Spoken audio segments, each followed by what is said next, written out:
kami dari kelompok 5 farmakoterapi. Beberapa menit ke depan, kami akan memaparkan materi terkait antidepresan vortiosetin. Berikut adalah nama anggota kelompok kami. Cynthia Yemima Manuahe, 20235, Ariesa Kurka, 20254, Larissa Serelia, 2245, Kevin Awan Santoso, 2273, Rosetta Melinda, 2234, Agitania Elsada, 2245, Donna Audi Bintang, 2262, Beverly Heldisriani, 2174, Helena Doidema, 2233, Andriani Nindah Nasrani, 2236, Fitriah Ramadhani Nurdin, 2260, Levina Andini, 2263, Yotania Yasia Sefaka, 2270, Tri Woman Sirait, 2274, Justianus VPD, 2242, Ani Vincentia Pelatu, 2244. Sebelum menuju bahasan panjang, vortiosetin ini merupakan golongan antidepresan yang digunakan pada gangguan depresi mayor atau major depressive disorder pada pasien dewasa. Obat ini sudah teruji klinis keefektifannya pada beberapa dosis pemberian. Pada jurnal penelitian, vortiosetin menjadi alternatif terhadap kurangnya respon pada antidepresan konvensional.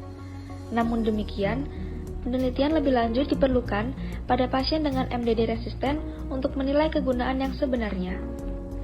Hasil penelitian juga mendapatkan data bahwa obat ini memiliki tolerabilitas, rendahnya insiden penyakit terkait jantung, dan menjadi salah satu pertimbangan pada populasi orang dewasa. Vortiosetin juga memiliki waktu paru yang panjang dan memfasilitasi administrasi dalam 1 hari dosis dan mengurangi risiko sindrom penghentian. Berikut adalah mekanisme kerja obat vortiosetin. Mekanismenya sebagai inhibitor reuptake serotonin dan sebagai modulator dari berbagai macam reseptor serotonergic. Reuptake serotonin selektif konvensional inhibitor atau disingkat SSRI yang mampu meningkatkan kadar serotonin melalui penghambatan serotonin transporter. Namun aksinya pada berbagai subtipe penerimaan reseptor 5-HT yang dianggap sebagai antidepresan multimodal. Pada gambar 2 menunjukkan bahwa mekanisme aksi vortiosetin dan efeknya pada berbagai neurotransmitter. Neuron 5-HT terdapat di otak, terutama di korteks prefrontal dan hipokampus. Di area otak terlibat dalam gejala efektif dan kognitif dari TDM22 dan berinteraksi dengan sejumlah besar glutamatergic dan neuron GABAergic. Nah, vortiosetin juga menghambat pelepasan GABA, penghambatan utama neurotransmitter dalam tubuh, melalui stimulasi reseptor 5-HT1A, dan ini akan menyebabkan secara sekunder pelepasan dopamin, noradrenalin, histamin, dan asetilkolin di korteks prefrontal. Oke, karena teman-teman pastinya sudah tahu ya, untuk vortiosetin itu yaitu obat yang digunakan untuk gangguan depresi. Nah, gangguan depresi yang kami maksud ini yaitu Major Depressive Disorder atau sering disebut MDD.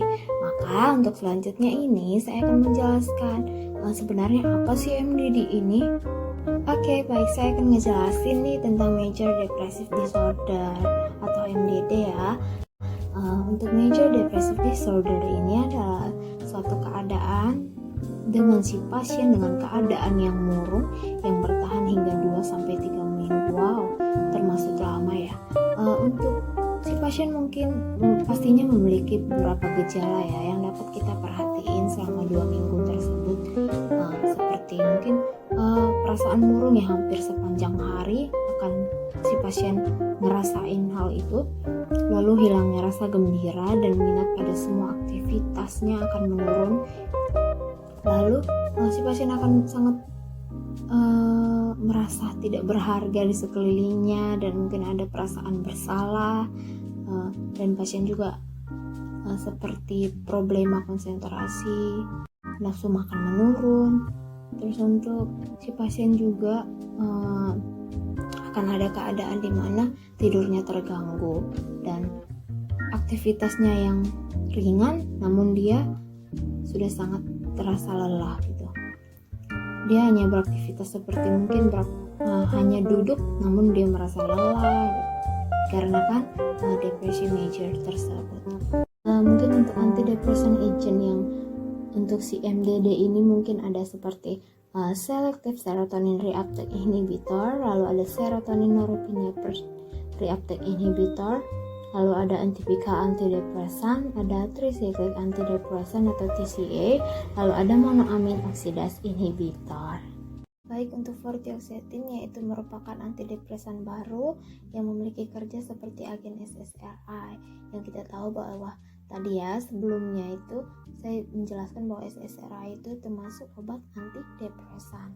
Nah, lalu vortioxetine ini merupakan inhibitor reuptake serotonin dan memiliki efek multimodal agent. Nah, sebagai antidepresan pastinya tidak langsung digunain dengan sembarangan ya, maka kita perlu tahu aturan pakainya. Lalu saya akan jelasin nih aturan pakainya seperti apa ya gitu. Baik, untuk dosis awal dari vortioxetine pada minggu pertama mungkin akan digunakan 10 mg per hari. Lalu untuk dosis target minggu keduanya yaitu 20 mg per hari, maka kita tahu bahwa dosisnya dinaikkan. Jika pasien tidak dapat mentolerir dosis 10 mg per hari yang pada minggu pertama tadi tuh, maka dosisnya dapat diturunin menjadi 5 mg per hari. Nah, berikut informasi tambahan dari vortioxetine ini. Kami mengutip beberapa informasi ini dari salah satu brosur PWF di Eropa yang memproduksi vortioxetine dengan nama dagang Trintellix. Vortioxetine ini merupakan obat antidepresan once daily yang digunakan untuk pengobatan gangguan depresi mayor atau MDD. Obat ini dikhususkan pada pasien dewasa sehingga anak-anak dengan usia di bawah 18 tahun tidak direkomendasikan. Obat ini memiliki kontraindikasi dengan golongan MAOI atau monoamin oksidase inhibitor, sehingga jangan gunakan golongan obat ini selama kurang lebih 21 hari setelah penghentian terapi vortioxetine. Efek kerja obat ini relatif lama, di mana efek penuhnya baru akan terlihat pada minggu kedua setelah pengobatan. Membahas kelebihan dan kekurangan obat ini, kelebihan yang bisa disoroti antara lain merupakan lini awal dalam perawatan depresi, sudah terbukti aman dan efektif, penurunan resiko peningkatan berat badan dan disfungsi seksual, approved by FDA pada tahun 2013 di Eropa, bahwa obat ini efektif untuk terapi depresi mayor. Sekarang kita akan membahas dari sisi kekurangan pengobatannya. Vortioxetine dapat meningkatkan resiko sindrom serotonin dan resiko pendarahan. Dosis perlu disesuaikan apabila pasien memiliki obat yang menginduksi CYP2D6. Beberapa jurnal penelitian juga mengatakan efek samping yang sangat terlihat pada konsumsi obat ini adalah rasa mual pada pasien akan cenderung tinggi. Nah, berikut beberapa informasi singkat yang bisa kami sampaikan terkait vortioxetine ini. Terima kasih ya sudah mengikuti penjelasan dari kelompok kami. Semoga penjelasan ini bisa menambah informasi untuk saudara-saudara terkait obat antidepresan.